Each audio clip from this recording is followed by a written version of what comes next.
membuka firman Tuhan hari ini, saudara siapkan pena dan catatan. Ya, kita mau belajar seperti gereja Kristen, orang Kristen di Korea, mengapa begitu maju dan berdampak, ya, menjadi influencer positif untuk Korea sehingga Korea menjadi negara maju, adalah karena orang Kristen di sana adalah orang-orang yang sangat antusias belajar firman Tuhan, melakukan firman Tuhan. Hanya itu saja modal mereka. Mereka antusias. Hampir semua gereja, denominasi yang ada di sana itu jemaatnya di saat khotbah, yang itu mereka semua membuat catatan.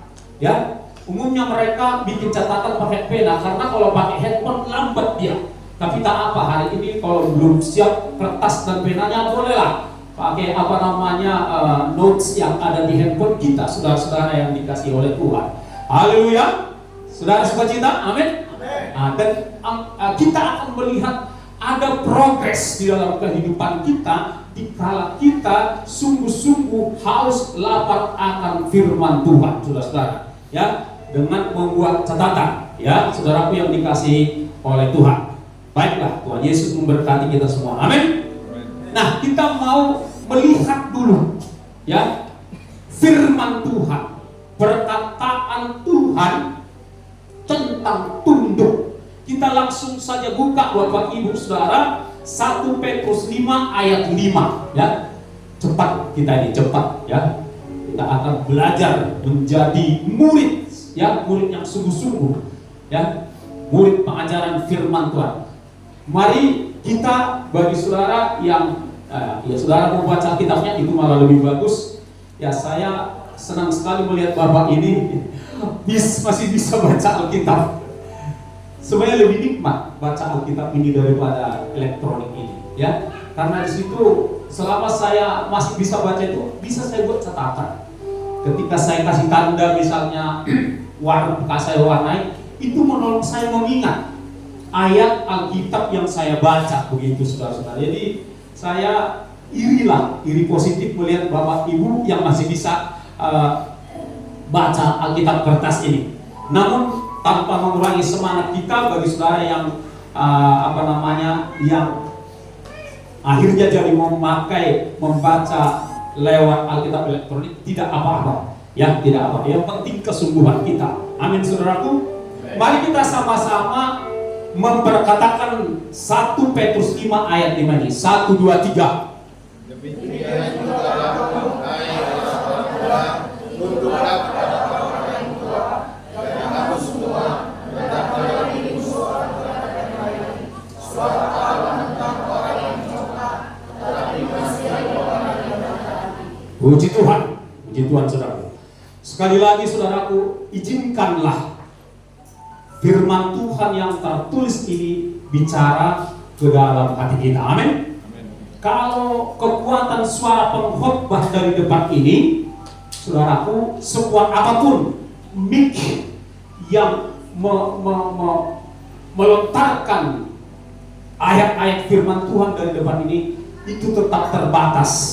Tetapi kalau saudara sendiri dengan rela mengizinkan perkataan-perkataan Tuhan ini masuk di hati saudara, itu akan sangat memberkati saudara, itu akan sangat memperlengkapi saudara, itu akan sangat berdampak positif di dalam kehidupan saudara. Ada amin, saudaraku? Nah, dikatakan di sini yang pertama langsung firman Tuhan itu kepada orang per orang, kepada kelompok per kelompok, begitu saudaraku, dikatakan demikian jugalah kamu, hai orang-orang muda.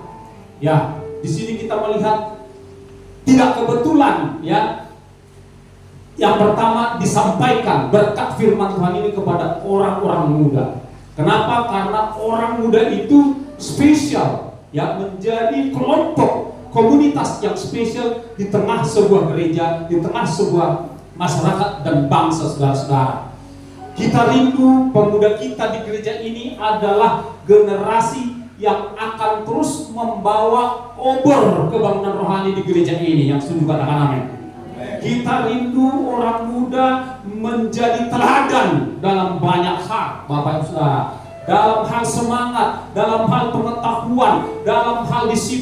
dalam hal kekudusan, dalam hal perilaku. Kita rindu orang-orang muda maju di barisan terdepan untuk menjadi teladan. Yang setuju katakan amin.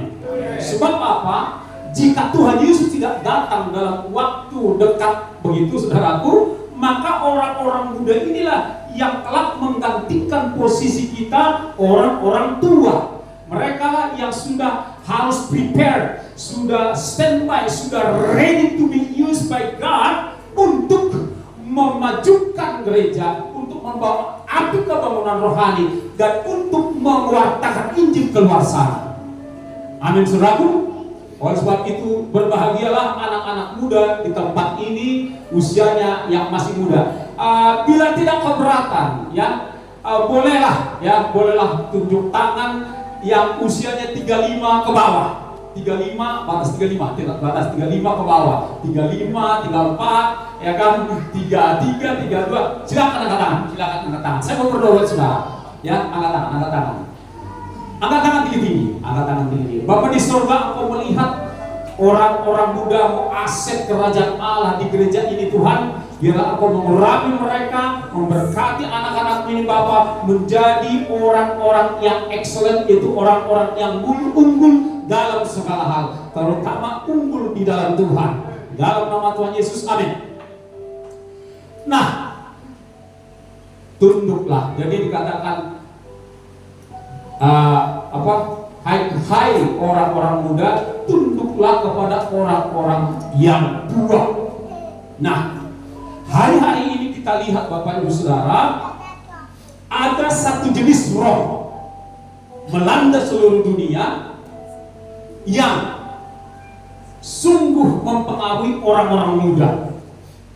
Ya, sungguh mempengaruhi, mendrive, mengendalikan orang-orang muda untuk menjadi pemberontak. Maksud saya bukan di gereja ini, tapi di seluruh dunia. Roh, saya bicara roh ya, membuat orang-orang muda memberontak, susah tunduk, susah hormat kepada orang-orang tua. Dan ada bahkan di kota kita, di sekeliling kita bisa lihat perilaku mereka yang liar. Kalau malam minggu tiba, saudara-saudara, itu bunyi sepeda motor di jalanan sampai dengan jam 1, jam 2 masih meraung-raung. Saya nggak tahu di daerah kita ini, tapi di Medan seperti itu, saudara-saudara. Dan pulang ke rumah sudah jam 1, jam 2. Ngapain di luar sana? Mereka ini dikendalikan oleh roh yang sedang gentayangan di seluruh dunia. Kita harus sungguh-sungguh menyadari bahwa ada fenomena itu di sekitar kita. Anak-anak muda harus sungguh bisa memisahkan diri dari gaya hidup seperti itu. Dan kalau saudara masuk lebih dalam sedikit ke kehidupan anak-anak muda, misalnya ketika saudara masuk di warnet contohnya, ya, jadi mereka tuh biasa bicara yang tidak pantas, bicaranya nggak pantas banget, saudara-saudara. Menyebut bagian-bagian terhormat dari tubuh manusia, ngeri. Jadi mereka nyebutnya toksik. Kita berdoa agar anak muda kita di gereja ini alergi dengan yang begitu. Amin, anak-anak muda. Ya, kita berdoa anak-anak muda tempat ini benci, menjauhi yang begitu itu, saudara-saudara.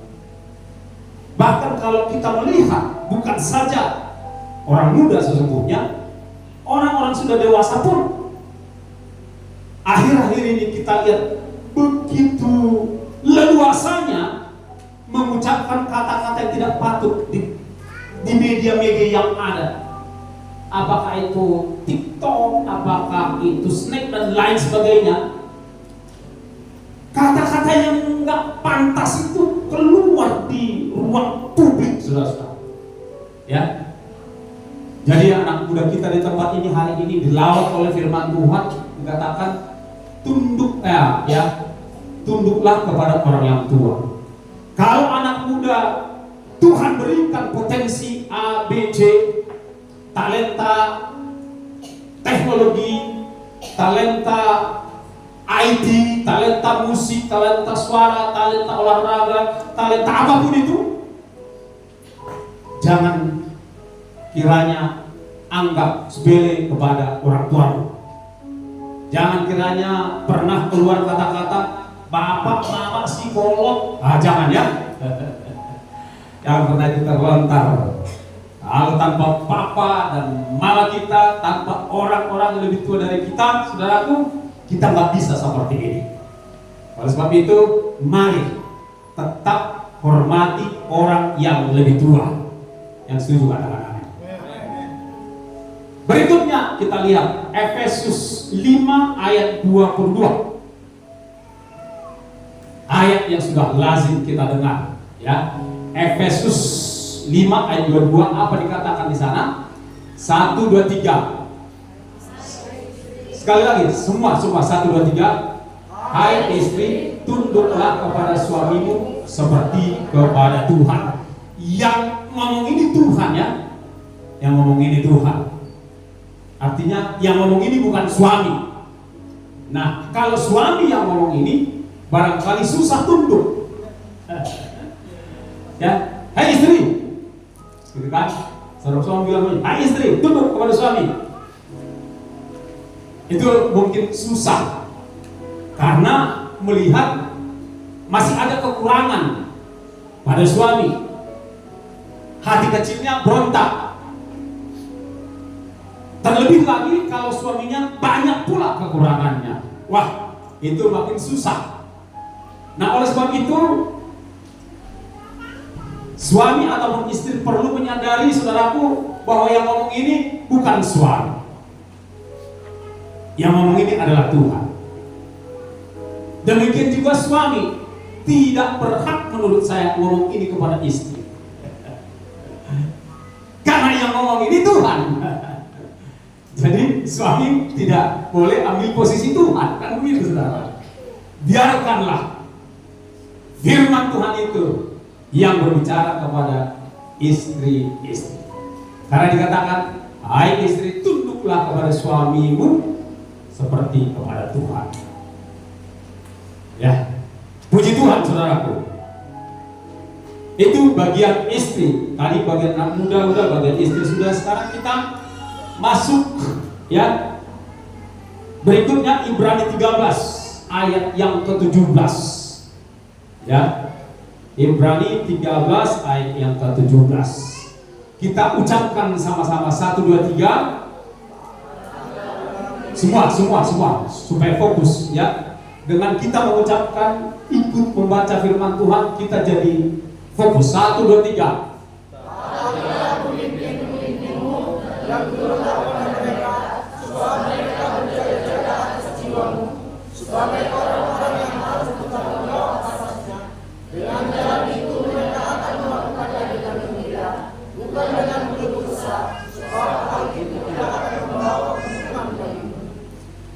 Nah, bagian ini saudaraku berbicara secara umum.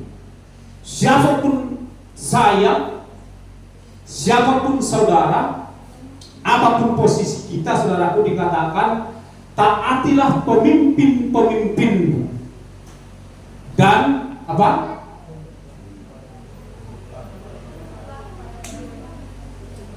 Kecil, jadi saya harus baca dari Alkitab saya sendiri. Ibrani 13. Ya. Taatilah pemimpin-pemimpinmu dan tunduklah kepada mereka, sebab mereka berjaga-jaga atas jiwamu sebagai orang-orang yang harus bertanggung jawab atasnya. Dengan jalan itu mereka, para pemimpin, akan melakukannya dengan gembira, bukan dengan keluh kesah, sebab hal itu tidak akan membawa keuntungan bagimu kalau para pemimpin kita berkeluh kesah. Taatilah pemimpin-pemimpinmu di sini berbicara pemimpin rohani, saudaraku. Ya, taatilah pemimpin-pemimpinmu dan tunduk tunduklah kepada mereka, sebab yang berjaga-jaga atas jiwa kita adalah pemimpin-pemimpin rohani kita. Di sini bukan pemimpin organisasi, apakah itu organisasi masyarakat, organisasi di dalam sebuah negara, bukan itu maksudnya di bagian ini. Tetapi ini berbicara tentang pentingnya ketundukan kita kepada para pemimpin-pemimpin rohani. Sebab tanpa kita lihat, ya, para pemimpin rohani itu di kamarnya sendiri, di rumah sendiri, selalu membawa jemaatnya di hadapan Tuhan melalui doanya. Selalu terpanggil jiwanya untuk berjaga-jaga, untuk mengguard, ya, buat melindungi, menjaga, ya. Kata bahasa Inggris guard atau tulisannya GUARD, ya, mengguard, melindungi, memproteksi jemaat. Saudara sebagai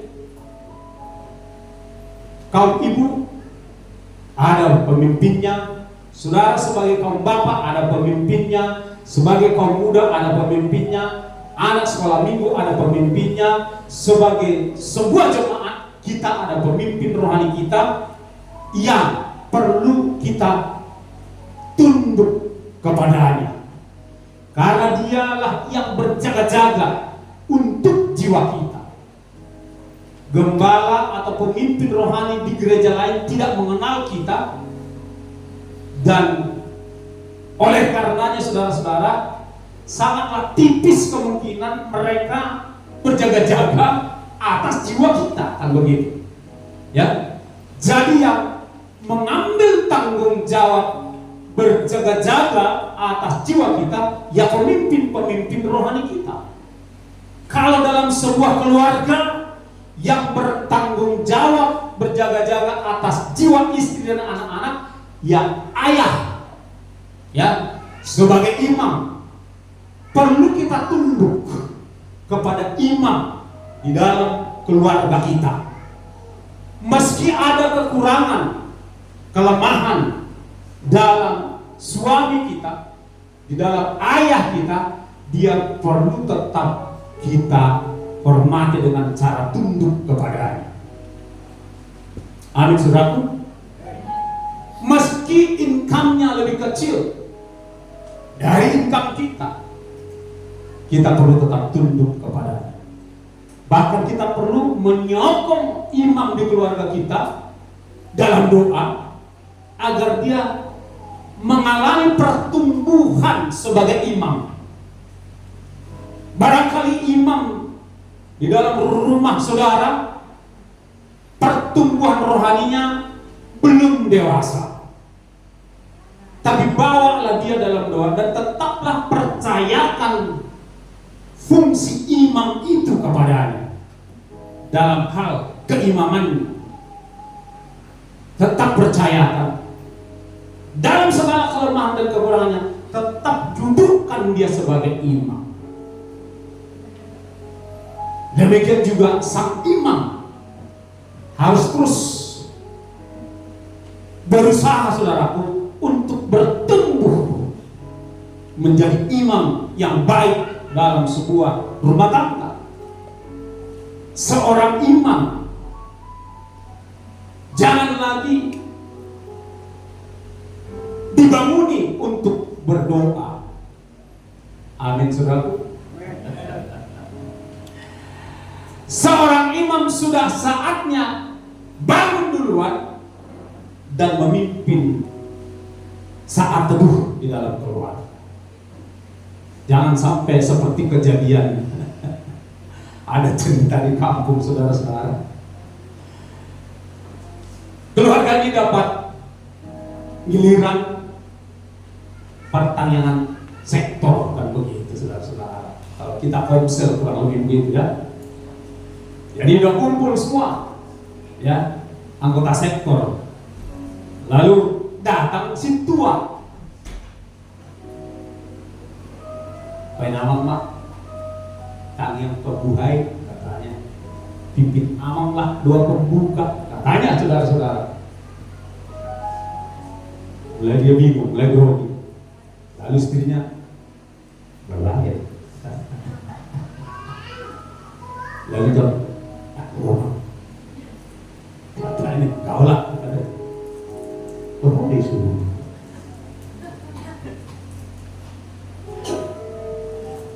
Bahasa Ibrani-nya marsi tugas-tuganan. Lalu situ bilang, baik mamang, katanya. Akhirnya diberanikannya lah berdiri. Mata imam kita. Wah, mantap lah. Ibu ini pun senang. Jadi imam suamiku, katanya kan. Dia mulai hari ini dia akan mengambil alih keimaman di dalam rumah tangga ini. Selama ini aku udah capek kali, puji Tuhan, inilah waktunya. Dia mana ini?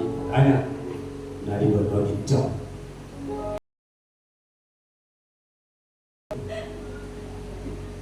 Suatu dibagi Allah ya? Katanya. Aku bermalukan aku ya. Jadi kebiasaan gaya dia memandori di terminal seperti itulah kalau teman-teman. Sorry Allah ada katanya. Nggak tahu lagi dia bilang apa. Ngabui somoni katanya. Udah bisa gitu katanya. Loh katanya. Amin mak katanya. Mungkin itu sebuah anekdot, tapi mungkin juga dalam kenyataan ada banyak di kampung yang seperti itu. Kalau di kota nggak ada lagi. Kan gitu saudara ya. Di kota apalagi di Galang ini suami-suami semua udah bertumbuh. Amin. Bah, ada amin. Tak apa. Lagi merenung Pak Pendeta. Lagi mengoreksi diri Pak Pendeta. Haleluya. Haleluya. Puji Tuhan. Saya senang saudara semua masih ada di dalam ruangan. Karena kalau di kampung giliran jamita ngali julu-juli marisa habis dunia. Teringat zaman dulu saya anti ngantuk, saya belilah bonbon Hex kan gitu saudara. Saya isap lah itu, katanya anti ngantuk kan, tapi nggak bisa juga saudaraku. Karena tadi saya udah atur posisi gini kan bangku panjang, ada tempat tangan atau meletak mungkin di situ lah. Terlena juga tidur zaman dulu sebelum lahir baru. Terlena juga tidur. Tapi tak bagaimana otomatis ketika nada suara pengkhotbah ini mulai bangun dan turun, Ibe saya dipergui Tuhan tamahita maulau. Wah itu langsung bangun saya, langsung ikut berdoa. Terus gini saudara-saudara. Tapi puji Tuhan di sini semua tidak ada yang ngantuk. Semua mencatat, semua fokus. Amin saudaraku. Haleluya. Kita lanjutkan.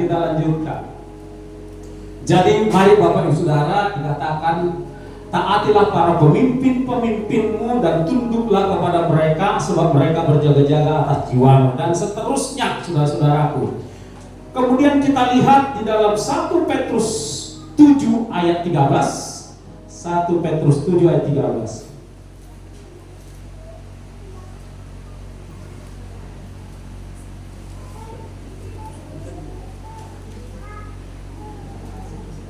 Ya.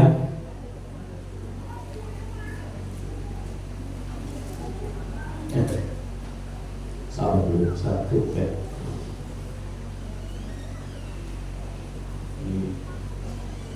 Saya cari dulu ayat.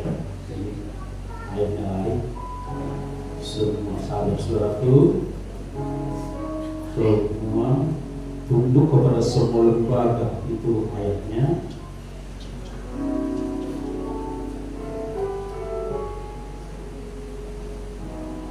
1 Petrus 2 ya, 1 Petrus 2 ayat 13. 1 Petrus 2 ayat 13.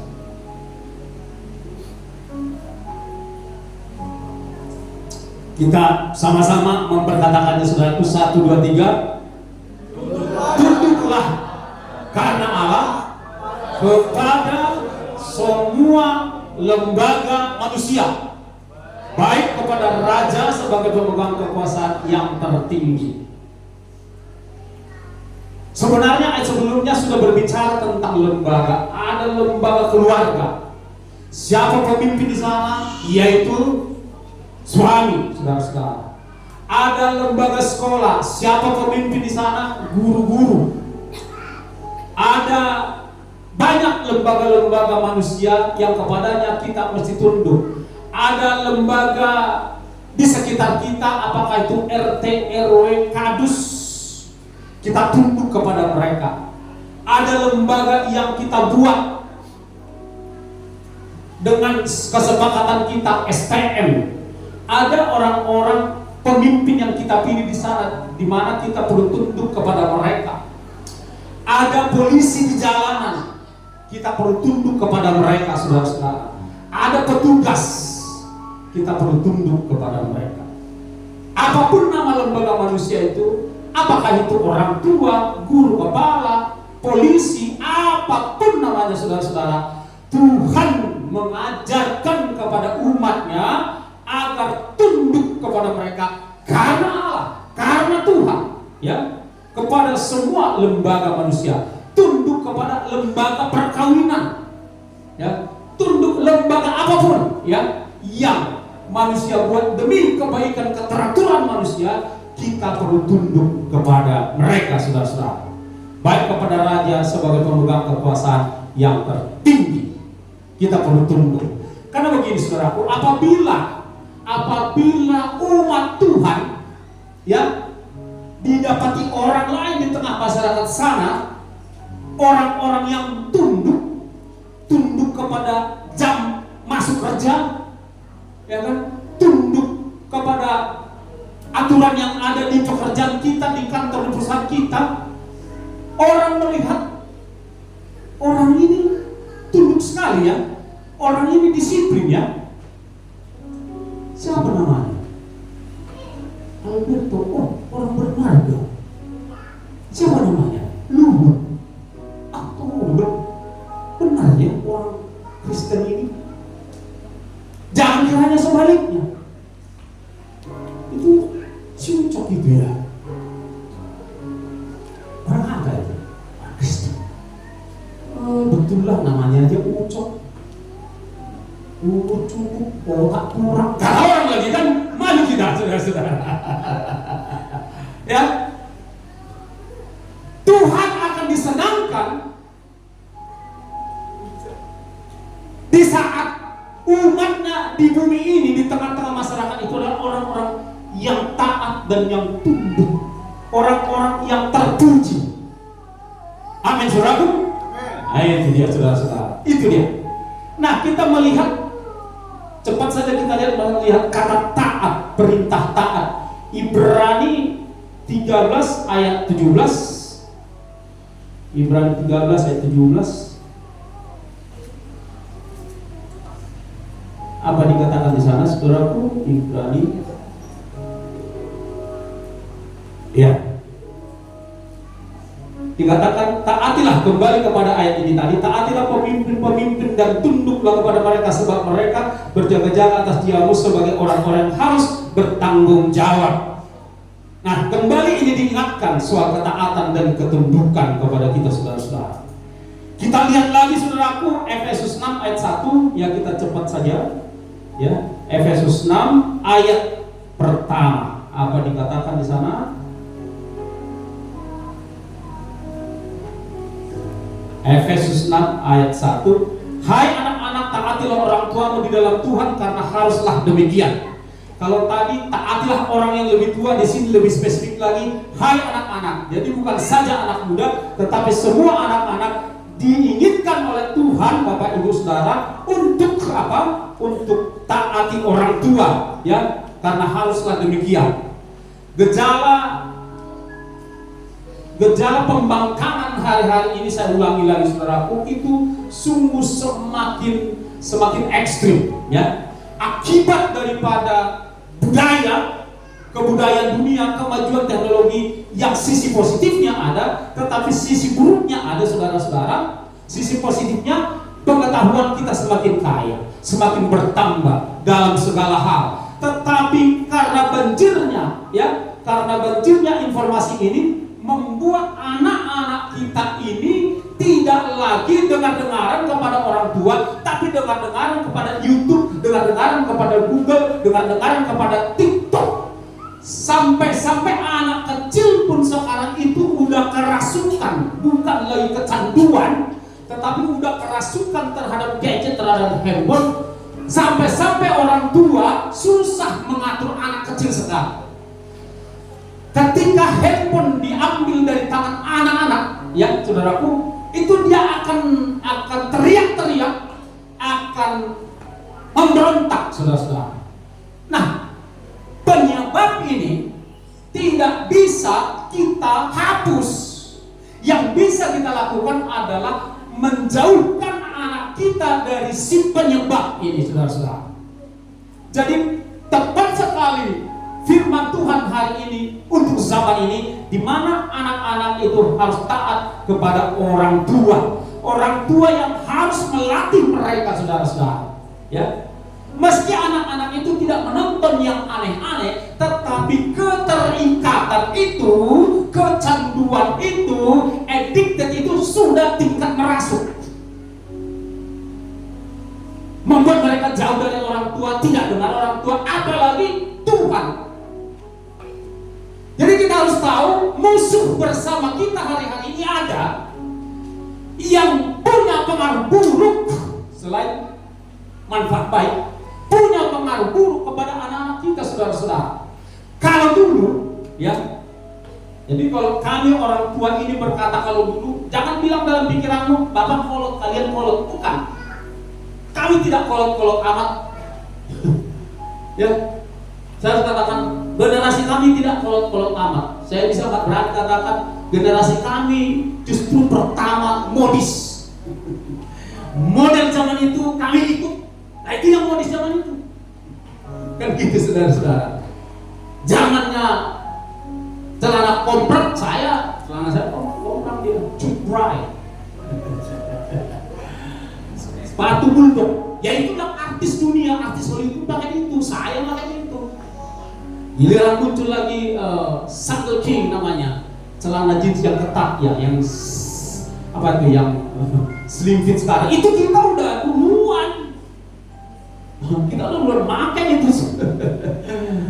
Apalagi muncul segala gaya. Jadi jangan katakan kami dikolot, enggak. Sekarang musik cepat, kami enggak kalah cepat. Pengetahuan, teknologi kami enggak ketinggalan. Gadget kami enggak ketinggalan.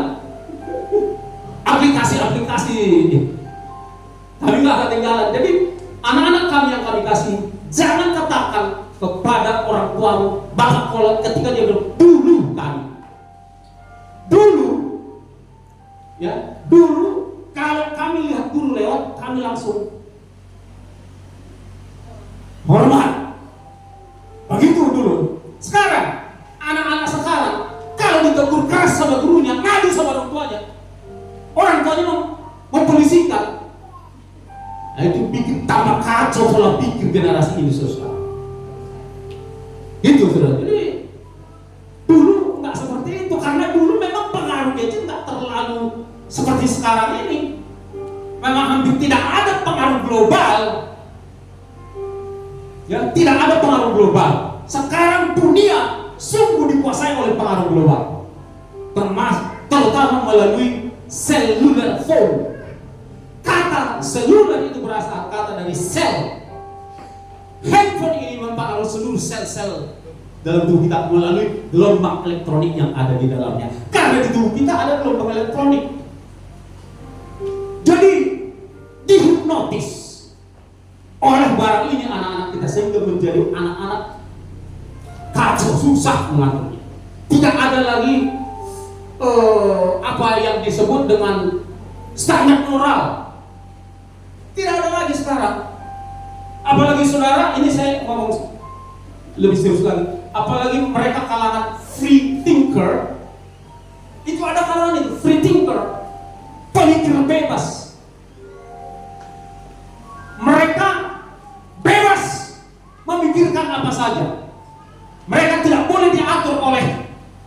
konstitusi, tidak boleh diatur oleh undang-undang, tidak boleh diatur oleh peraturan, tidak boleh diatur oleh norma, tidak boleh diatur oleh norma adat istiadat. Free thinker, bahkan tidak boleh diatur oleh firman Tuhan. Ini kita ada dalam zaman yang serius, saudara-saudara, di mana hal yang paling urgent dibutuhkan sekarang adalah tunduk taat dan setia kepada segala lembaga manusia, terutama kepada Allah. Serius, saudara-saudara, saya mau kasih tahu di depan ini, akibat daripada free thinker ini, yang bertolak dari hak asasi individu, maka apa yang terjadi sekarang? Kelihatannya ini hanya terjadi di Selandia Baru, Australia, Kanada, Amerika, Eropa. Enggak. Tapi saya mau kasih tahu di sana dulu. Bulan lalu tim dari Australia, Kanada, Selandia Baru datang ke Sumatera Utara untuk melakukan pelayanan profetik. Oke? Mereka bawa anak mudanya. Anak mudanya cerita ke saya. Do you know, Pastor, di negara kami sekarang, ya, kalau gini, ini soal LGBT ini kan juga dasarnya dari free thinker, hak asasi. Jadi LGBT itu misalnya adik ini hanya contoh. Siapa namanya? Eva, you are girl. No, I'm a male. Karena dia memilih statusnya male di dalam hubungannya dengan pasangan sejenisnya. Eva, you are really girl. No, dia berhak marah, dan kalau aku terus melanjutkan itu, aku itu membuli. Nangkap, saudara? Aku membuli dia, berhak mengadukan saya karena saya membuli dia. Udah seperti itu ekstrimnya sekarang. Sudah itu. Terus yang kedua, tapi yang penyebabnya adalah perintah. Sudah ada undang-undang di Kementerian Pendidikan mereka, di Kemendikbud mereka, bahwa all students is free to learn any languages. Apakah itu Muslim, Buddha, Hindu, whatever, even atheist, kau boleh belajar itu. Kasih kebebasan. Tapi jangan belajar, dilarang untuk belajar kekristenan. Nangkap, saudara? Shalom. Saudara masih bangun semua? Shalom. Apa yang kita dengar hari ini adalah kekristenan, dan yang mau dibuang dan dipangkas yang ini. Itulah sekarang. Itu kan terjadi di sana. Saya mau cerita di Medan. Saya nggak perlu sebut jalannya, tapi teman saya di Medan punya kos-kosan tidak jauh dari Peringkat. Sekali waktu datang, tante, kami boleh nggak ngontrak di sini? Kami pasangan sejenis. Mana boleh? Dia suruh pulang kembali. Di lain waktu ada juga datang, tante, kami mau ngontrak di sini. Dia suami istri enggak, kami pasangan bebas. Nangkap? Di sini agak terselubung, tapi ada. Sudah sejauh itulah kondisi manusia di dunia ini, termasuk di lingkungan kita, akibat tidak tunduk kepada firman Tuhan, akibat mengabaikan, hai anak-anak, taatilah orang tuamu di dalam Tuhan, karena haruslah demikian. Saudara, ini serius. Kontrol anak-anakmu dalam menggunakan handphone. Buat peraturan di rumah yang namanya anak-anak, termasuk orang tua, masukkan semua handphone dari jam, contoh misalnya jam 10 malam, masukkan satu tempat, termasuk orang tua. Itu baru aman. Dan orang tua harus punya kebebasan men-trace ulang apa saja yang ditonton oleh anak-anak. Harus begitu, kalau enggak saling apa kita namanya ini, saling bersandiwara. Yang setuju kadang-kadang. Ketaatan kita harus sampai seperti itu, saudara-saudara. Zaman ini ngeri. Zaman ini ngeri. Suatu saat, ya kalau gereja ini bersedia, saya akan membawa seorang lokal Google Guider, ya lokal karena Sumatera Utara, dia salah satu Google Guider Sumatera Utara yang bisa menjelaskan sampai kepada kedalaman teknologi yang ada sekarang, sampai kepada kedalaman teknologi nano. Kejahatan seperti apa yang ada di sana. Ini gimana, saudara? Kita berada dalam satu kondisi yang gini, tidak lama lagi seluruh dunia akan digital government, pemerintahan digital. Mereka tidak perlu turun ke sini menjadi pemerintah, menjadi presiden, tetapi mereka akan memerintah negeri ini dengan digitalisasi. Uang kita digital, KTP kita digital, semuanya digitalisasi. Kesehatan kita dengan memasukkan vaksin itu digitalisasi. Saya bertanggung ini, saya bisa bawa orang mati mendalam ini. Ini kita ada dalam zaman yang serius, saudara-saudara. Jadi maka saya dorong tadi anak-anak harus dikontrol. Sepakati bahwa semua ayat itu anak simpan handphone di satu kotak terkunci. Mulai jam 10 malam. Besok jam 8 atau setengah 8 baru mulai ambil. Itu cara mendisiplin. Karena orang tua pun nggak kebal dari addicted. Yang setuju katakan amin. Kita lanjutkan. Efesus 6 ayat 5. Ini suatu tuntunan kepada pemimpin di perusahaan. Efesus 6 ayat 5. Ya, Efesus 6 ayat 5. Cepat saja, 1, 2, 3. Hamba-hamba. Ya.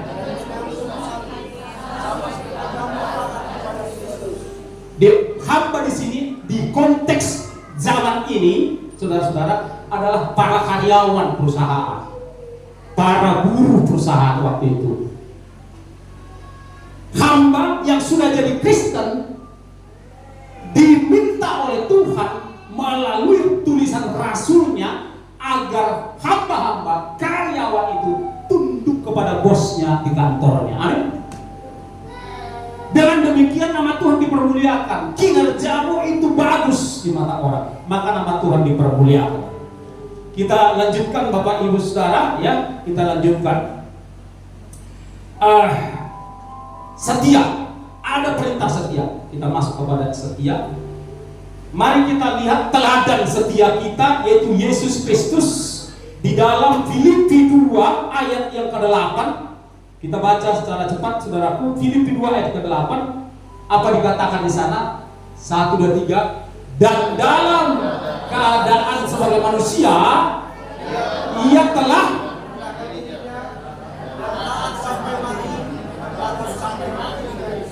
di sini Yesus menunjukkan kesetiaannya kepada Bapa.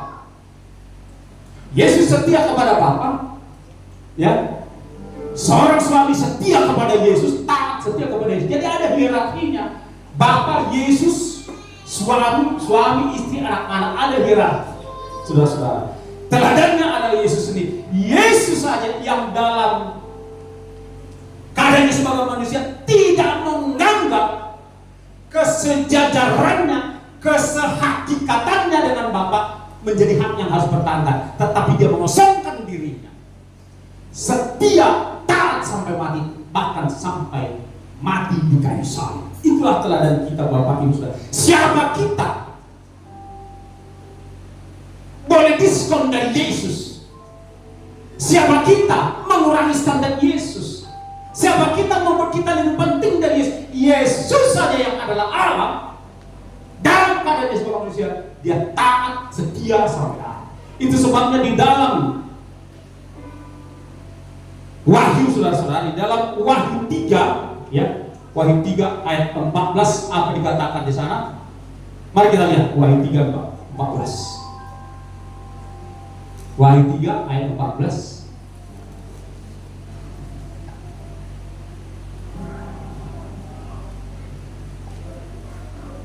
Kita perkatakan sama-sama saudaraku. Dan tuliskanlah kepada malaikat jemaat di Laodikia, inilah firman dari Amin, saksi yang setia dan benar, permulaan dari ciptaan Allah. Yesus itu adalah teladan yang setia. Dia berfirman, dia menunjukkan kesetiaannya, saudara-saudara. Ya, itulah Yesus. Dan ada perintah bagi umatnya, saudara-saudara. Ya, mari kita selidiki Ibrani 10 ayat yang ke-23. Ibrani 10 ayat 23. Ibrani 10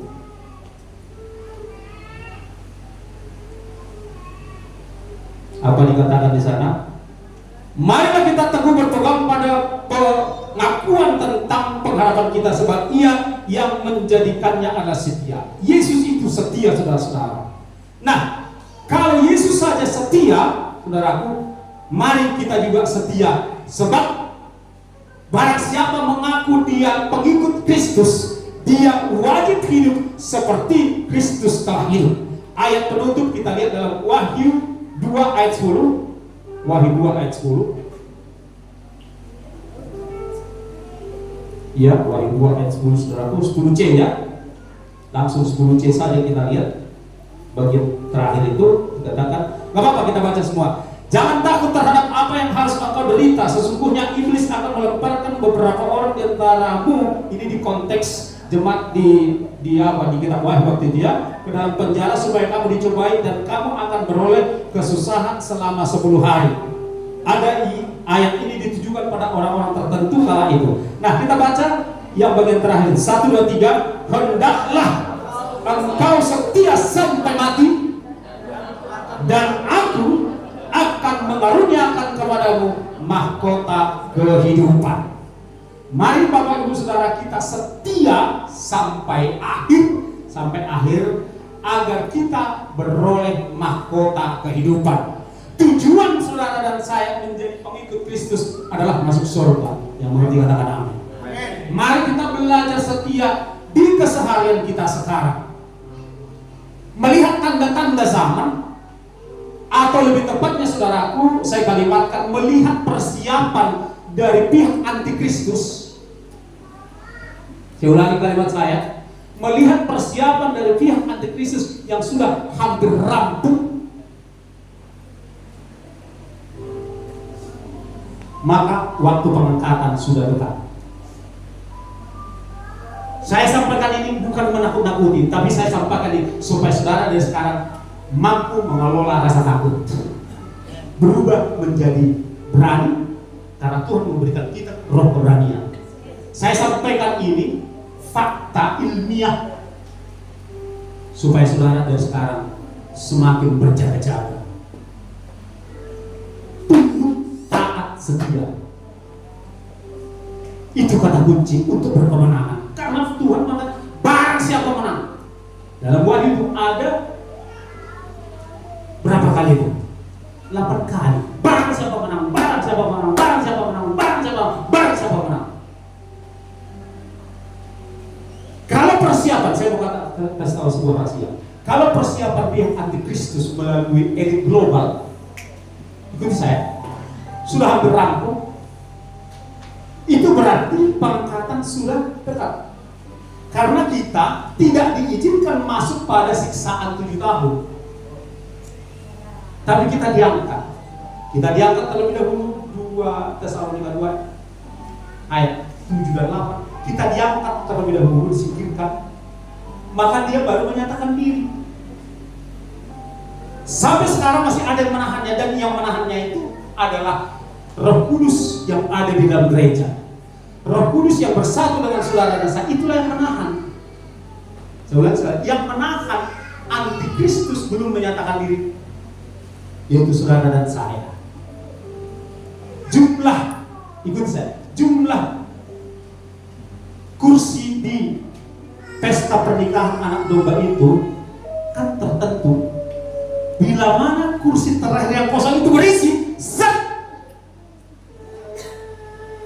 bunyi sangkakala kedengaran, maka orang-orang yang matinya di dalam Yesus Kristus, tak, guluran terbelah. Semua kuburan yang di Semalingkar B yang matinya dalam Kristus. Kalau matinya di diskotik ya enggak lah. Matinya minum tua, matinya selingkuh, matinya menipu, matinya di penjara bertobat, keluar juga dari itu, baru kita yang hanya beda satu dia, zep, bagaikan kita ini serbuk besi. Di awan permai ada besi berani raksasa. Kita zep semua disedot ke sana kepada Yesus. Bagi mereka yang didiami oleh Roh Kudus. Ada amin? Oleh sebab itu jangan pernah terlibat tanda dari binatang.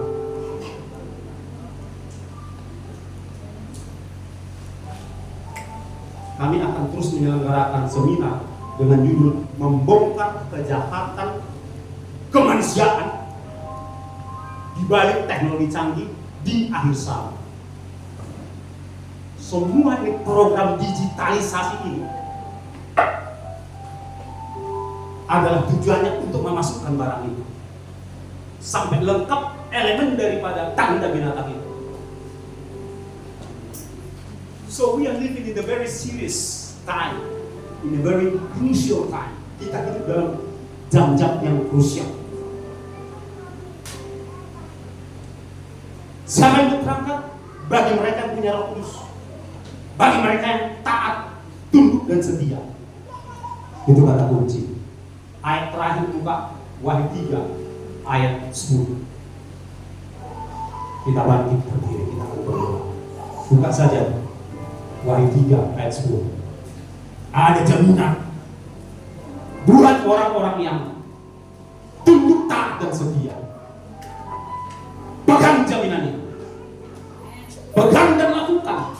Jangan lagi membuah hati. Jangan lagi kompromi dengan berbagai dosa. Jangan lagi kompromi dengan kesenanganmu, dengan hobimu. No more compromise. No more excuse.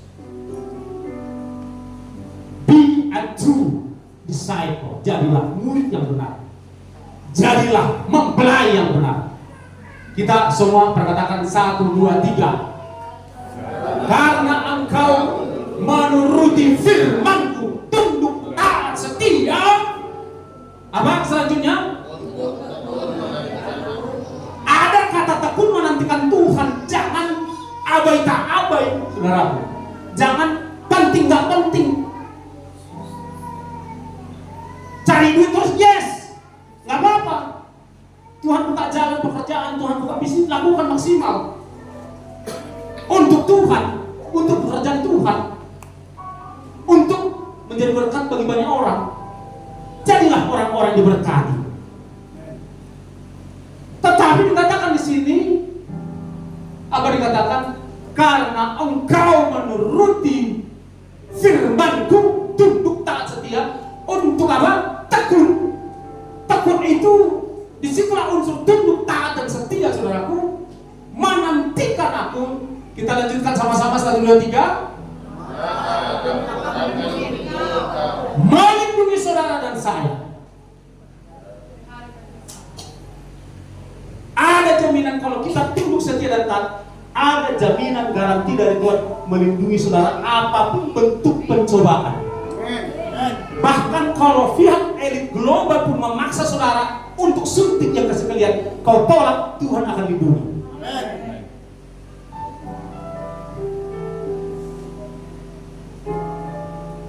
Tuhan akan lindungi. Dia punya cara menutup mata orang itu. Secanggih apapun teknologi yang dibuat oleh manusia, nanti suatu saat kita doakan dulu supaya orang itu bisa kita undang ke sini. Biar dibongkarnya semua ini. Secanggih apapun teknologi sudah ditemukan, ada, saya lupa namanya, loop atau apa namanya itu, ada semacam istilah lubang hitam di dalam teknologi itu, yang itu nggak bisa mereka kuasai. So canggih apapun para pakar IT mereka, ada unsur kelemahan di mana hanya Tuhan yang berkuasa di sini. So sangat punya dasar kita untuk percaya kepada Tuhan, aku akan melindungi engkau dari pencobaan apapun, termasuk pencobaan keuangan dalam rumah tangga, termasuk pencobaan kebutuhan makan minum kita. Tuhan Yesus bertanggung jawab. Serius, apa yang gak bisa dibuatnya? Karena waktu ada banyak kesaksian saya, kesaksian orang lain bisa saya bagikan perihal pemeliharaan Tuhan, perlindungan dan pemeliharaan loh. Serius, saya yakin saudara juga sudah mengalaminya. Amin. Kita lanjutkan 1, 2, 3. Ayat tadi ya tadi. Lanjutannya. Maka aku pun akan melindungi engkau dari apa? Pencobaan yang akan datang atas seluruh dunia untuk mencapai mereka yang diam di dalam dunia. Semua dicobaan, termasuk saudara dan saya. Tetapi ada penghususan buat saudara yang setia dan taat. Dia akan melindungi begitu rupa. Jadi jangan takut kesehatanmu, percayakan kepada Tuhan, jangan kepada WHO. Di luar WHO masih banyak dokter yang netral, yang lebih pintar dan jumlahnya jauh lebih banyak. Tapi dunia ini oleh PBB melalui tangan WHO menguasai seakan-akan mereka pemilik kebenaran medis. No. Tuhan Yesus pasti menolong dan melindungi kita. Amin. Kita berdoa. Tuhan Yesus pasti memberkati dan makin memberkati hidup saudara saya. Fokus saja kepada Tuhan. Kita ambil waktu berdoa sejenak. Kita minta lagi kekuatan baru. Kita minta lagi roh yang baru. Haleluya.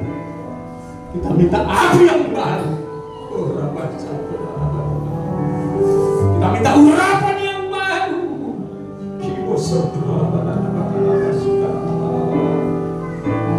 Jesus, fokus pada Tuhan Yesus. Biarkan anak kita itu nangis, jangan terganggu di tubuhnya mereka, gak apa-apa. Jangan diganggu oleh terganggu karena anak-anak. Izinkan mereka bermain, gak apa-apa. Fokus kepada Tuhan saja, jangan dimarahin.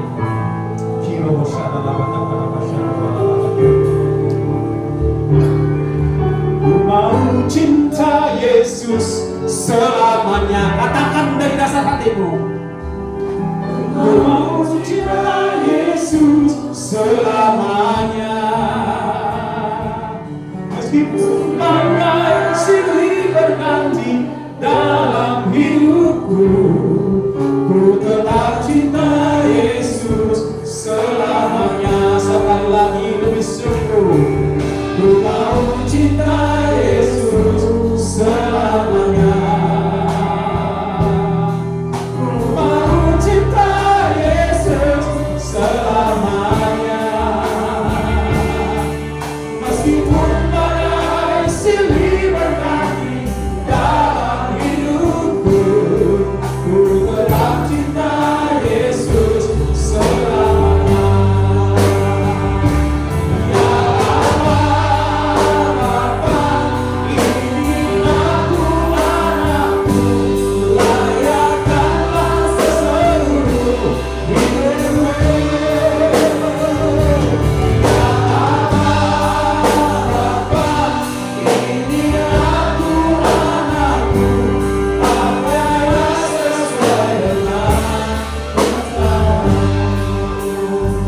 Tuhan ingatkan lagi jaminannya buat saudara dan saya di dalam Wahyu 6 ayat 6 berkata bahwa sejuta gandum sedinar, berbicara tentang harga-harga barang yang akan naik. Tidak lama lagi kita akan mengalami itu lebih lagi. Di saat pajak dinaikkan menjadi 12%, itu menjadi kenyataan. Wahyu 6 ayat 6 menjadi kenyataan. Kalau pajak dinaikkan 12%, maka sembako pun akan naik. BBM naik, semua naik. Keadaan akan semakin sulit. Kalau itu terjadi, tentu saja itu akan terjadi